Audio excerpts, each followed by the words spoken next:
অকণমান আবেলি শুইছিলোঁ, শুই উঠি অকণমান আগফালে গ'লোঁ আৰু মই ভিডিঅ' নিদিয়া বহুদিনেই হ'ল। ভাবিলোঁ আজি ভিডিঅ' এটাকে কৰোঁ। শোৱাৰ পৰা উঠি মুখ ধুই ফ্ৰিজটো খুলি দেখিলোঁ যেন প্ৰসাদ আছে আজি যিহেতু মাধৱদেৱৰ তিথি আৰু এয়া মায়ো নামঘৰলৈ গ'ল। তাতে আমাৰ আজি ৰাতিলৈ ভকতৰ পাল, এয়া মায়ে যোগাৰ কৰি থৈ গ'ল। তাৰপিছত বোলো ভাবিলোঁ অকণ আগফালৰ পৰাই আহোঁগৈ আৰু এইজোপা হ'ল মই ৰোৱা মানি প্লেণ্ট। কিমান যে ওপৰলৈকে বাঢ়িছে নহয়। তাৰপিছত ৰাস্তালৈ গৈ পদূলিত গৈ দেখিলোঁ ৰ'দটোচোন যোৱাই নাই, কিন্তু 5টা বাজিব হ'লহি। তাৰপিছত নাই বুলি ভাবিলোঁ, মুখখন ধুলোঁ যেতিয়া কিবা এটা খাবই লাগিব আৰু এইটো চাওকচোন কেনেকৈ বহি আছে।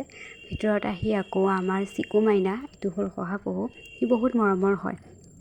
তাকো অকণ দেখুৱাই দিলোঁ। সি চাগে ভাবিছে বায়ে মোক আজিকালি কিয় ভিডিঅ' নকৰে। আৰু কালি মই এয়া এনেকৈ ঘৰতে এনেই থকাতকৈ এনেকুৱা এটা বনাবলৈ ট্ৰাই কৰিলোঁ।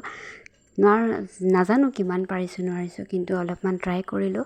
কেনেকুৱা হৈছে জনাবচোন। তেনেহ'লে আজিলৈ ভিডিঅ'টো ইমানতে শেষ কৰিছোঁ।